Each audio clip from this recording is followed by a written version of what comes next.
E aí, galera? Bom ou não? Não sou pessimista. Explico. Há 7 anos atrás não existia nenhuma força política de direita. Tínhamos uma presidenta sucedendo um cachaceiro que ficou 8 anos no poder. A grande esperança nacional era Aécio e 90% da nossa informação e cultura vinha da Globo. A presidenta foi empichada, o cachaceiro foi preso, a grande mídia está em ruínas. Temos um presidente de direita e um ecossistema de cultura e informação tão independente que virou alvo de censura. Quem imaginava em 2014 o Brasil de hoje? O extremismo da violação de direitos constitucionais, de abuso desenfreado de poder e de ativismo judicial nada mais são que a reação desesperada de um sistema carcomido que vê seus últimos dias se aproximarem. A guerra é dura, cheia de baixas e traições, mas assim são as guerras. Nenhum arbítrio inconstitucional, manobra eleitoral ou terceira via esmaculada vai reverter o processo que iniciamos em 2014. Uma sociedade despertada jamais dormirá novamente. Não queremos a perfeição, queremos a liberdade de viver nossas vidas em paz e usufruir do que é nosso. Nenhum garantista penal translocado, nenhum ladrão portador de mandato eletivo e nenhum cachaceiro mentiroso e psicótico vão roubar isso de nós. Esse texto é do seu Roberto Mota, criador do Partido Novo.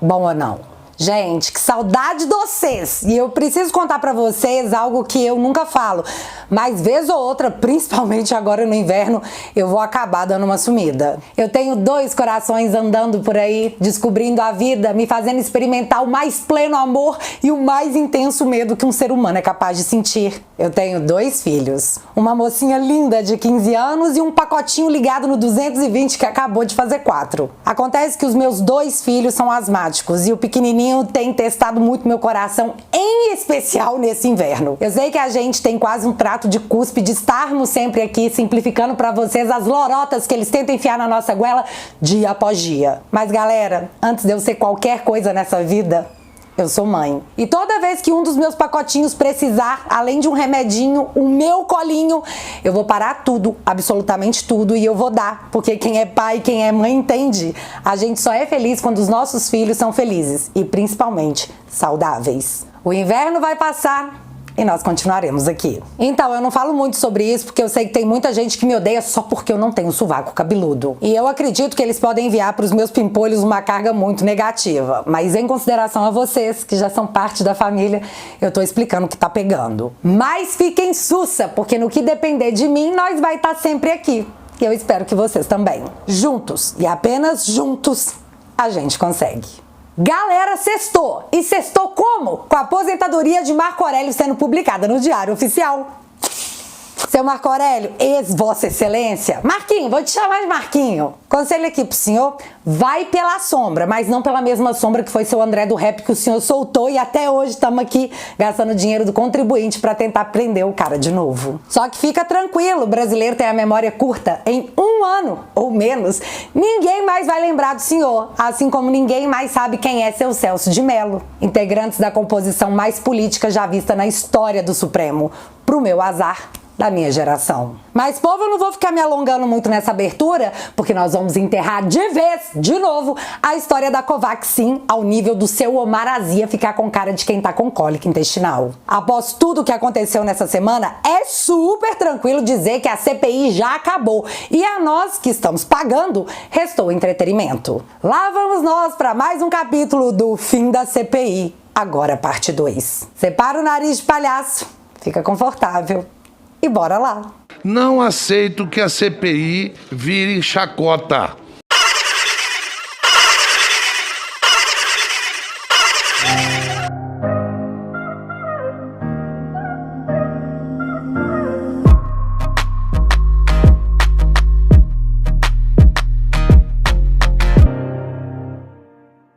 Galera, porque eu continuo acreditando que só o conhecimento salva e só a informação liberta, eu vou continuar meu papel aqui de te dar meios de reagir aos tapas na cara que a nossa democracia tem nos dado. E como às vezes, apenas por não termos conhecimento, nós não enxergamos as reações. A indicação de hoje é como a luta não violenta funciona e autolibertação. E aqui você vai entender como é tão fácil não precisar pagar de lutador de MMA para instaurar uma repressão silenciosa, quase imperceptível, e como podemos aprender com tudo isso, porque, meu amigo, na cultura nós infelizmente estamos anos-luz atrás dos canhotas. A questão é que isso precisa mudar, porque ou a gente entende o que tá rolando e reage, ou simplesmente acabou e viramos a revolução dos bichos. Pra quem se interessar, eu vou deixar o link fixado aqui nos comentários. Antes de eu entrar no assunto do vídeo, eu preciso perguntar se vocês viram a matéria feita pelo site Antagonista. E assim, povo, eu já vi muitas coisas que fizeram meu estômago revirar, mas seu Cláudio Dantas, o senhor tá de parabéns, viu? Ultimamente poucas coisas me chocam e vocês conseguiram me surpreender. Num país que a velha mídia se diz atacada e que a liberdade de imprensa tá ameaçada, veja o que o Antagonista disse. Abre aspas. Alguns países, como o Haiti, por exemplo, são mais desenvolvidos que o Brasil. Lembrando que essa semana o presidente do Haiti foi enviado para a terra do pé junto em sua própria casa. Ainda não chegamos nesse nível de engajamento político e vamos ter que esperar as urnas eletrônicas em 2022 para cancelar o CPF do presidente. Fecha aspas. Não chegamos ainda no engajamento político do Haiti, numa semana que o presidente do Haiti foi mandado para ver Jesus mais cedo. O que o Antagonista quis insinuar com isso? Isso é a imprensa livre? E você sabe o que é pior? Quando o presidente enche o saco e responde a esses infelizes: ai, estamos sendo atacados! Livre! Imprensa livre! Gente, olha o nível que a velha mídia chegou. E depois, na cara mais lavada do mundo, eles os acusam de espalhar o ódio. O negócio que tem aquela, né? Acuse-os do que você faz, chame-os do que você é. Mas respira fundo porque esse vídeo tá só começando. Na CPI de quinta-feira, Renan Calheiros disse que o Brasil apoiava a CPI. E de fato, dados saíram sobre essa pesquisa. Mas você acredita se eu te contar que o Renan Calheiros escondeu dos telespectadores informações super importantes sobre essa pesquisa? Assim, eu sei que você acredita, mas com vídeo é muito mais legal. Pela ordem, rapidamente, senador só Girão, porque pela ordem, por gentileza. O senador Renan Calheiros, relator dessa comissão, no início da sessão, ele falou da pesquisa da XP sobre a percepção da população com relação à CPI. E eu não tinha conhecimento dessa pesquisa. Nesse tempo aqui, entre a oitiva, dei uma olhada, dei uma pesquisada aqui. É interessante esse dado que o senador Renan Calheiros omitiu. Olha que interessante. São dois dados aqui que me chamaram a atenção. Em maio, na primeira pesquisa que a gente tinha comentado, apurar ações e falhas do governo federal era 46%. E eu discordo disso aqui, porque eu acho que a gente tem que investigar. Caiu para 39%. Talvez pela condução parcial que a população está vendo do relator. Mas eu repito, acho que temos que investigar nessa comissão. Agora, o fato que mais me chamou a atenção, olha que detalhe interessante, que essa comissão, senador Renan Calheiros, pode dar a volta por cima se fizer isso. Está nas nossas mãos. Antes, em maio, 28% da população achava que o foco deveria ser investigar desvios no uso de recursos por estados e municípios. Sabe quanto é agora? Subiu de 28% para 35%. É o que eu falo aqui desde o início dessa CPI.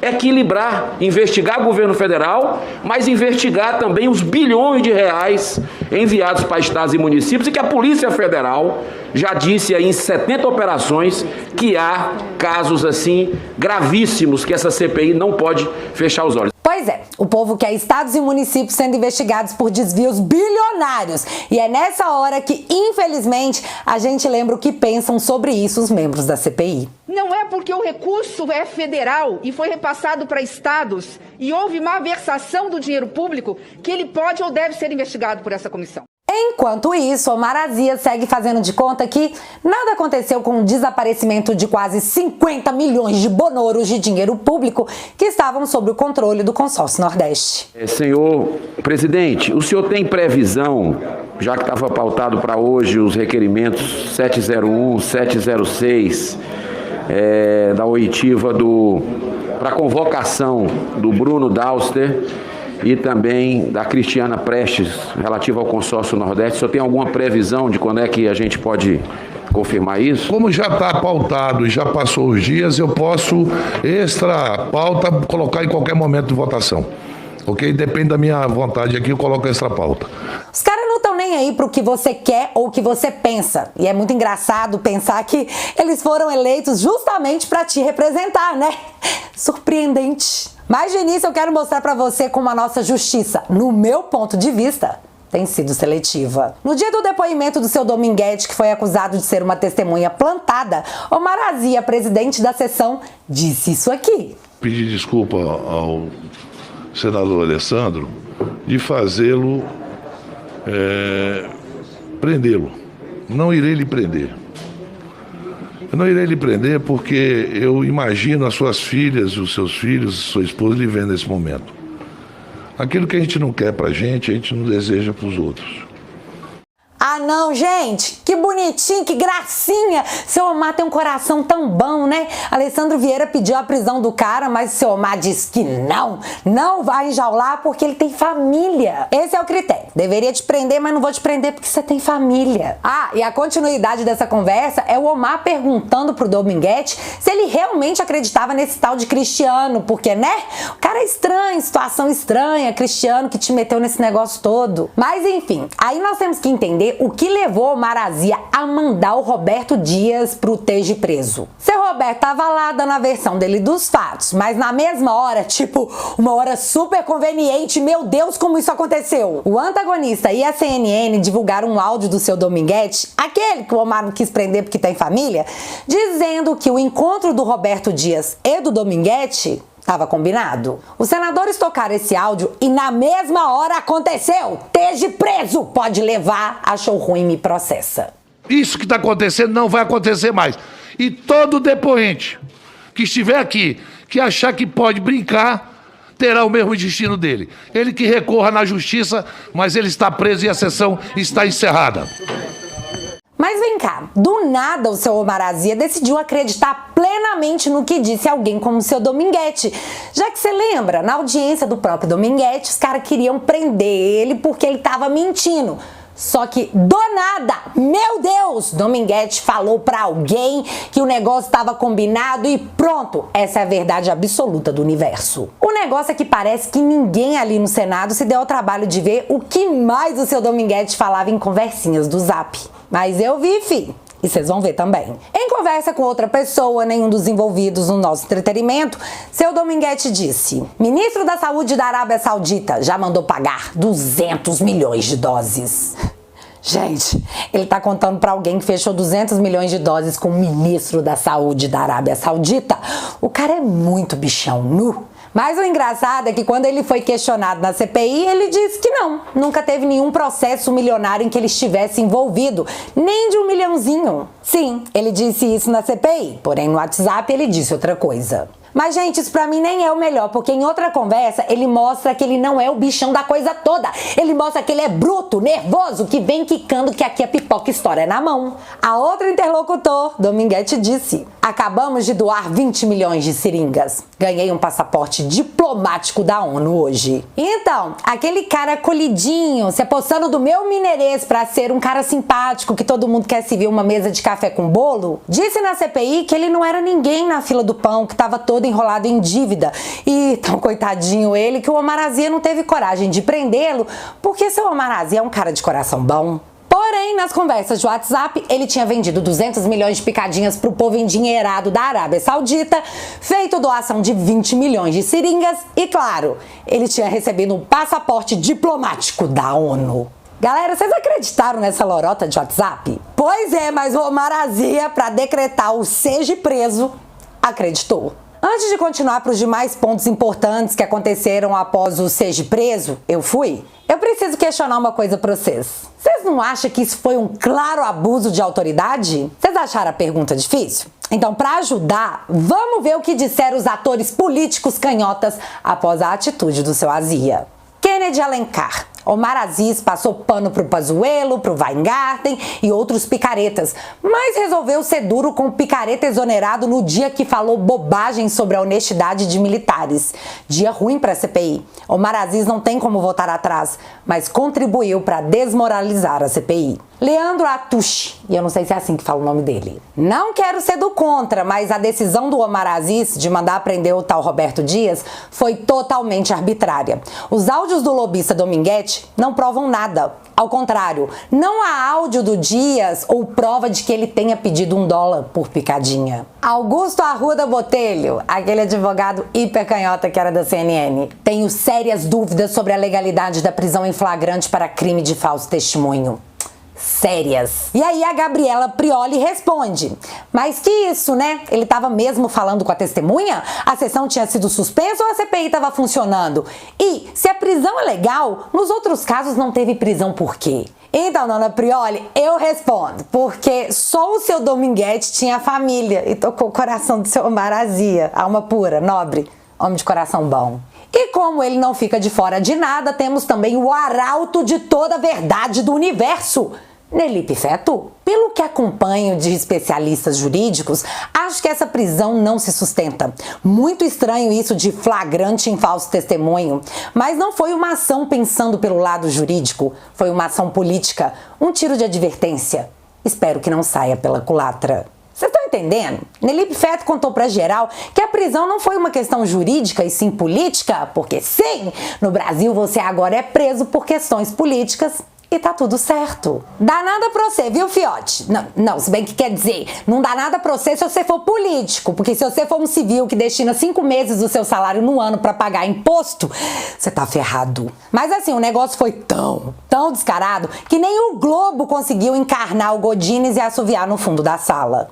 Opinião do Globo, teia de mentiras. Apesar da versão insustentável dada à CPI, a prisão de Roberto Dias é um exagero. Tipo, se o Globo não conseguiu passar pano, é porque, não dá pra passar pano. Mas pra deixar tudo mais mastigado que papinha de neném pra facilitar a sua vida, Elisiane Gama fez questão de se pronunciar pra que nenhuma dúvida fique no ar. Senadora critica Forças Armadas e defende prisão de Dias.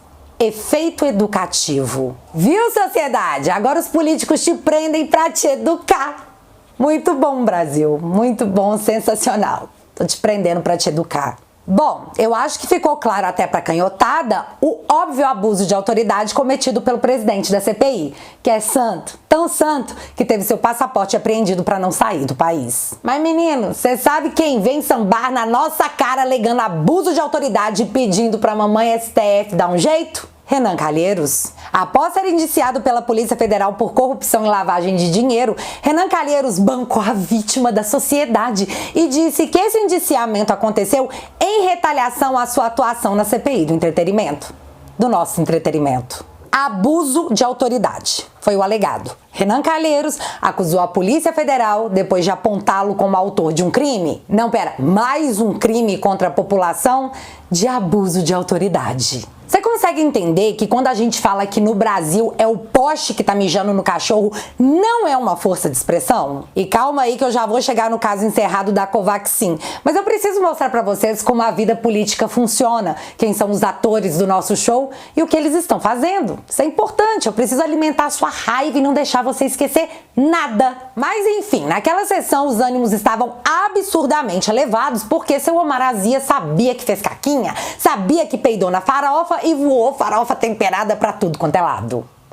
Olha, eu vou dizer uma coisa, as Forças Armadas, os bons das Forças Armadas devem estar muito envergonhados com algumas pessoas que hoje estão na mídia, porque fazia muito tempo, fazia muitos anos que o Brasil não via membros do lado podre das Forças Armadas envolvidos com falcatrua dentro do governo. Fazia muitos anos. E, aliás, eu não tenho nem notícia disso na época da exceção que teve no Brasil. Porque o Figueiredo morreu pobre, porque o Geisel morreu pobre, porque a gente conhecia. E eu estava naquele momento do outro lado contra eles. Mas uma coisa que a gente não acusava era de corrupção deles. Mas agora você, Força Aérea Brasileira, Coronel Guerra, Coronel Elcio, General Pazuello, e haja envolvimento de militares. E eu acredito que todos vocês viram a reação das onças que emitiram uma nota com um tom de advertência assinada pelo baile todo. Por Porém, seu Omar Azia foi lá e fez o quê? Sambou na cara do povo, dizendo que eles poderiam mandar descer mais 50 notinhas de repúdio bem geladinha, que ele não aceitaria se sentir ameaçado. Isso é o que ele disse, né, menino valente? Mas, na sessão de quinta, a qual ele abriu visivelmente abatido, ele disse: Ontem, Vossa Excelência afirmou ao depoente que estava aqui e depois no plenário novamente que ele havia pedido propina. Disse na CPI e repetiu no plenário. Nós temos provas sobre isso. Onde está a evidência desta acusação? Onde está a prova desta acusação? Porque dizer que alguém pediu propina é o mesmo que dizer que ele é corrupto. É uma acusação grave. Quando julgamos sem lastro nos fatos e nas evidências, agimos com injustiça. Esse não é o nosso papel. Agradecer pelo alerta que Vossa Excelência faz. Vossa Excelência está correto. Obrigado. E esses excessos, às vezes cometidos, a gente tem que fazer autocrítica, e eu quero dizer a você que aquilo que a gente não quer para a gente não pretende para os outros. Aquilo que a gente não quer para os outros, não quer para a gente também. Então, Vossa Excelência está correto e a gente vai se policiar bastante em relação a isso. Uai, gente, o cara que mandou descer mais 50 notinhas de repúdio diz agora que, não, pera, veja bem, vamos fazer uma autocrítica sobre as nossas atitudes. Pode ser que, sei lá, a gente esteja passando dos limites, todo mundo esteja vendo, né? Porém, não adiantou muito seu Azia dizer que vai pro cantinho do pensamento refletir sobre as bobagens que anda falando. Porque o comandante da aeronáutica respondeu dizendo, primeiro, que eles não têm intenção de proteger ninguém à margem da lei. Mas também avisou que eles não vão enviar 50 notas não, viu? E de imediato, tipo, agora, o que nós temos são as onças todas juntas, segundo o seu Igor Gadelha, já encomendando o parecer jurídico para processar o seu Omar Azia por danos coletivos. O parecer jurídico é necessário porque seu Azia tem foro privilegiado, né? Mesmo motivo que o impediu de ser preso junto com a sua esposa e os seus irmãos por suspeita de desviar recursos na saúde no montante de 260 milhões de reais. O que isso tudo vai dar, eu ainda não sei. Mas o que eu sei é que esse elástico esticado parece estar começando a não suportar o peso. Pra vocês terem uma ideia, o clima tá tão pesado que Rodrigo Pacheco, o presidente do Senado, que tem tanto culhão que mantém suas contas em redes sociais privadas, fez uma declaração à imprensa. Em resumo, ele disse: galerinha, não vamos brigar? Por favor, vocês querem um chá? Vamos todo mundo tomar um chá? Todo mundo nervoso ultimamente, credo. Em minha livre adaptação. E o interessante é que nessa mesma sexta-feira, porém na parte da manhã, Renan Calheiros fez a seguinte cobrança na CPI. Não para desdenhar dele, mas para novamente fazer daqui um apelo ao presidente da Câmara dos Deputados, que não tem perdido oportunidade para falar mal da Comissão Parlamentar de Inquérito, a exemplo do presidente da República, e fazer um apelo ao presidente do Senado Federal para que definitivamente apoie os trabalhos, o aprofundamento da investigação, que nós vamos adiante. Então o seu Pacheco atendeu ao pedido. Quer dizer, mais ou menos, né? Porque a galera canhota achou que ele ia bancar o afrontoso. Só que ele acabou incorporando a Mary Poppins. Meninos, não briguem. Já o único registro que possuímos de Arthur Lira sobre o relator da CPI, Renan Calheiros, é esse aqui. Velhaco é quem paga amante com dinheiro de empreiteiro envolvido na Lava Jato. Renan já traiu Collor, já traiu FHC, já traiu Dilma, já traiu Lula, já traiu Temer. É um professor na arte de mentir e de enganar. Está há 28 anos em Brasília, mentindo para a população de Alagoas. Não fez nada. A juiz eleitoral agora até mandou tirar do ar um programa que ele estava mentindo na única coisa que disse que fez por Alagoas. É velho e é velhaco. E ainda traz do lado dele, acompanhando o velhaco Júnior. Pois é. Mas tá, Covaxin. Os caras estão presos na narrativa da Covaxin porque a história de falta de picadinhas caiu. A história do gabinete paralelo não se sustentou. O blá blá blá da cloquinha continuou sendo um blá blá blá. O fato apegado agora é essa história do superfaturamento de uma compra que nunca aconteceu. Sim, o crime de superfaturar uma compra que nunca foi feita. E isso é muito a cara do Brasil. Ai, lembrei de uma coisa aqui muito engraçada, porque vocês já pensaram que poderia ter acontecido se a gente tivesse dado ideia pras ideias do conta-rato? chegando ao ponto de falar que não comprou vacina pelo preço. Aqui nós temos que fazer uma reflexão muito grave.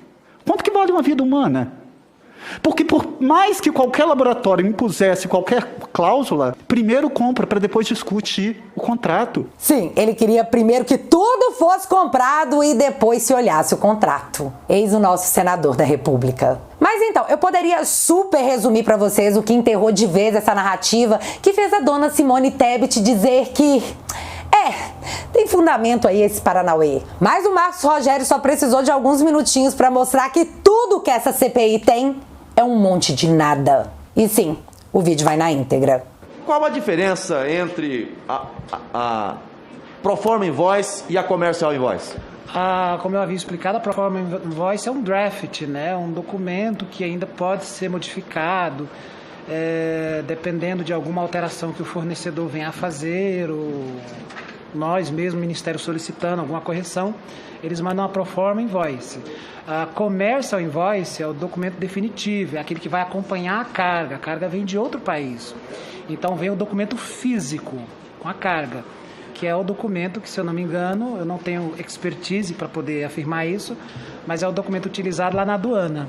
O processo poderia avançar de alguma maneira com a Proforma Invoice até ao ponto de se autorizar a nota de importação e, posteriormente, no departamento que cuida da parte financeira, com a aprovação da Anvisa, se determinar o pagamento, ou teria que ser o documento Commercial Invoice? Na parte que me cabe, a Proforma Invoice atenderia aos pré-requisitos. Só que quando a gente submetesse a licença de a Anvisa para análise da licença de importação... Teria que ser a outra. A Anvisa ia pedir a Commercial Invoice. Ela pede um documento original e assinado para poder anuir o processo de... O que Vossa Senhoria acaba de dizer aqui desmonta mais uma narrativa daqueles que acusam o governo dentro dessa CPI, o tempo todo. Quando fez contato com a representante da empresa, quanto a esses erros formais da Proforma Invoice, em algum momento houve resistência negativa em se proceder à correção dessas informações? Não precisa nem terminar.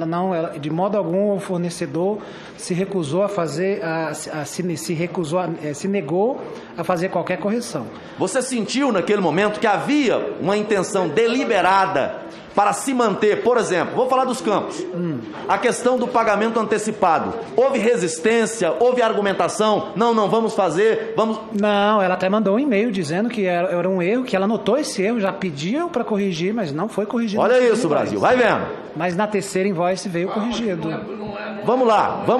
Fica calmo, presidente, fica calminho, presidente. Fica calminho, presidente. Fica calminho, relator também. Vamos lá. Vamos desmontando narrativas aqui, porque estão fazendo um carnaval em cima desses pontos, como se tivesse uma orquestração para se determinar o pagamento antecipado antes que a vacina chegasse e antes que a vacina fosse aprovada na Anvisa. Sim. Segundo ponto, em relação à quantidade, o relator disse aqui dias atrás que o governo queria pagar $150 por dose de vacina. Está nas notas taquigráficas, eu já denunciei isso aqui.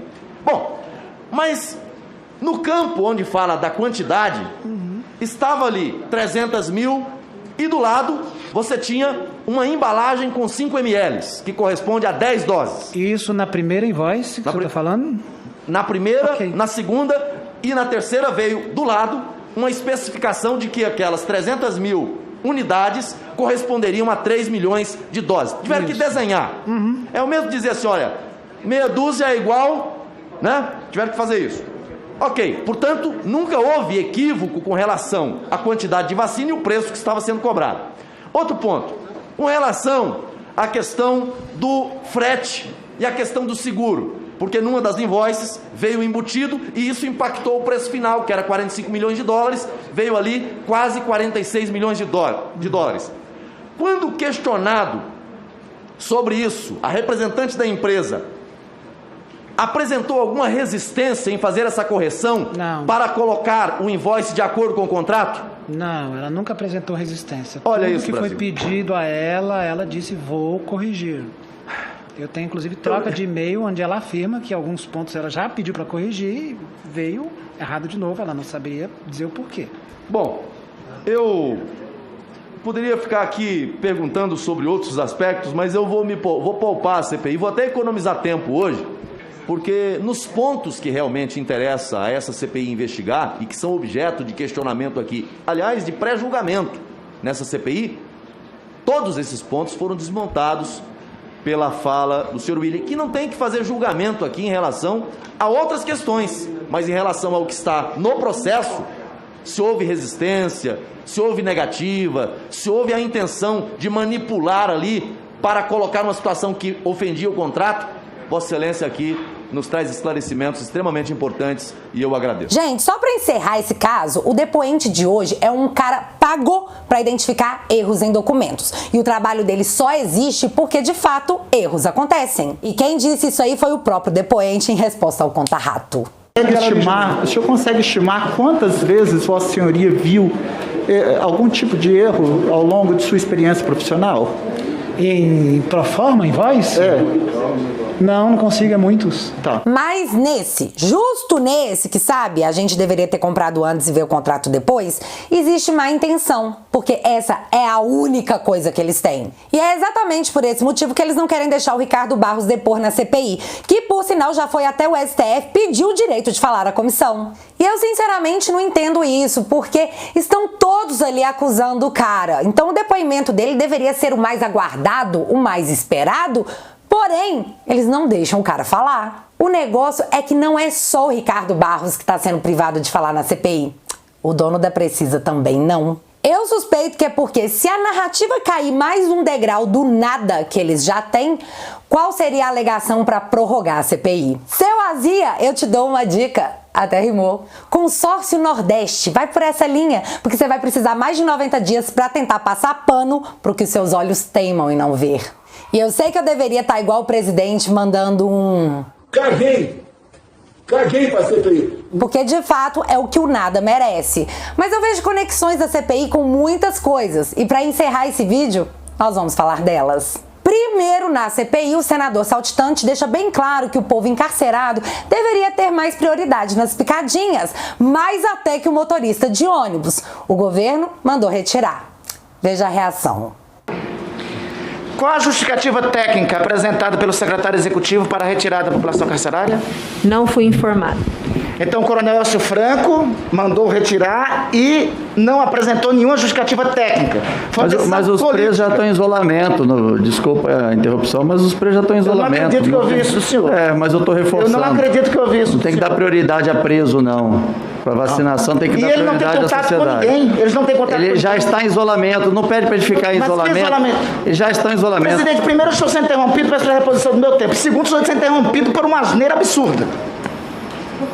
Condenar pessoas à morte. É o que eu ouvi aqui. Que eu acho absurdo. Senador, tem contatos com outros. Condenar a pessoa à morte, então você está falando que quarentena... Eu não estou lhe concedendo a palavra. Você está falando que é isolamento... Eu não estou lhe concedendo a palavra. Eu não estou lhe concedendo a palavra. Reponha-se. Fique no seu lugar. Para que eu não tenho essa autoridade. Normalmente. Senador Marcos Duval, Vossa Excelência aguarde o seu tempo de fala. Senador Marcos Duval, aguarde o seu tempo de fala, senador. Você e suas ministras, seja de rede social, seja de qualquer lugar. Senador Marcos Duval. Eu sei que para você é muito fácil escolher um lado ao ouvir tal coisa, mas isso é apenas o começo da tal mudança social. E eu também não sei se vocês notaram, mas muitas personalidades políticas que eram super a favor do voto auditável, hoje assim, do nada, mudaram de ideia.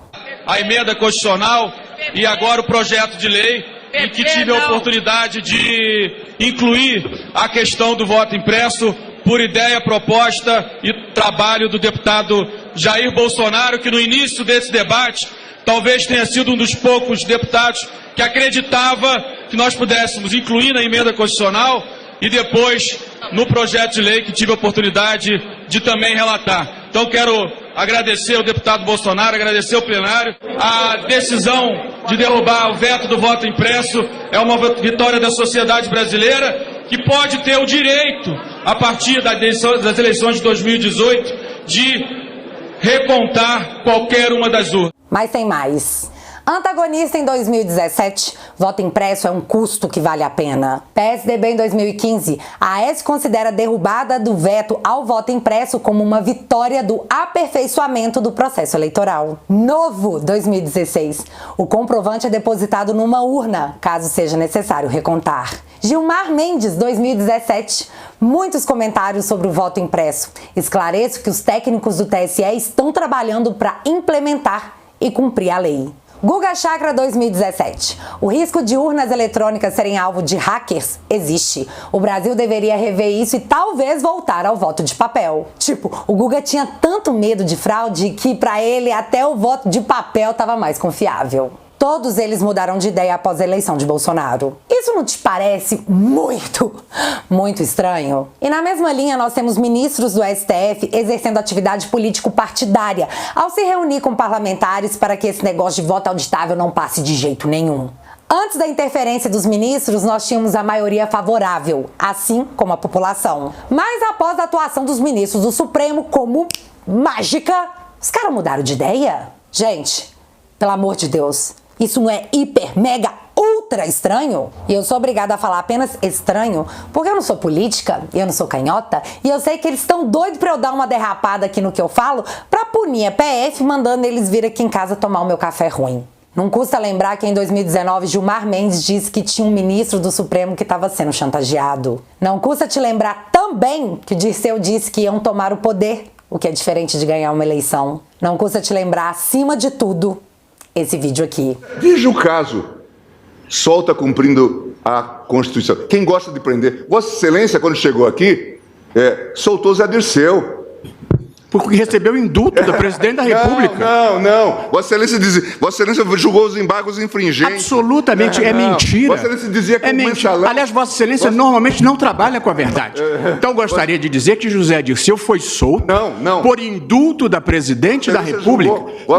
E Vossa Excelência está fazendo um comício que não tem nada a ver com extinção de Tribunal de Contas do Ceará. Tem sim. Vossa Excelência está queixoso porque perdeu o caso dos precatórios e está ocupando o tempo do plenário com um assunto que não é pertinente para destilar esse ódio constante que Vossa Excelência tem e agora o dirige contra o Rio. Ministro, use um argumento, que a gente o mérito do argumento. Voltasse ao julgamento do caso, por favor. E se dizia que o mensalão era um caso fora da curva. Zé Dirceu permaneceu preso sob minha jurisdição, inclusive revoguei a prisão domiciliar porque achei impróprio e concedi a ele indulto com base no decreto aprovado pela Presidente da República, porque ninguém é melhor nem pior do que ninguém. Não transfira para mim esta parceria que Vossa Excelência tem com a leniência em relação à criminalidade do colarinho branco. E sabe também o que não custa nada te lembrar? Que todos nós estamos nas mãos desses caras, já que agora, Barroso quer que em 2026, nosso presidencialismo vire semipresidencialismo. Porque lembra, um povo que desperta não volta a dormir. Então, providências devem ser tomadas porque o povo vai continuar de olho em tudo e a corda que era elástico não vai aguentar por muito mais tempo. Aguardemos as cenas dos próximos capítulos. E é isso tudo, meu povo, e agora eu quero saber de você.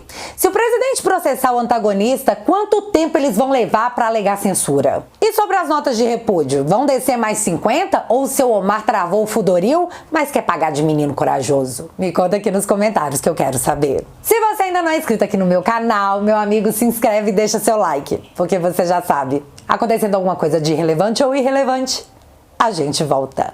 Beijos, galera. Fui. Como assim tem gente que tá acreditando nessas pesquisas, falando que o Lula tem 170% dos votos e o Bolsonaro tem -8%? Esses caras não viveram o que aconteceu em 2018?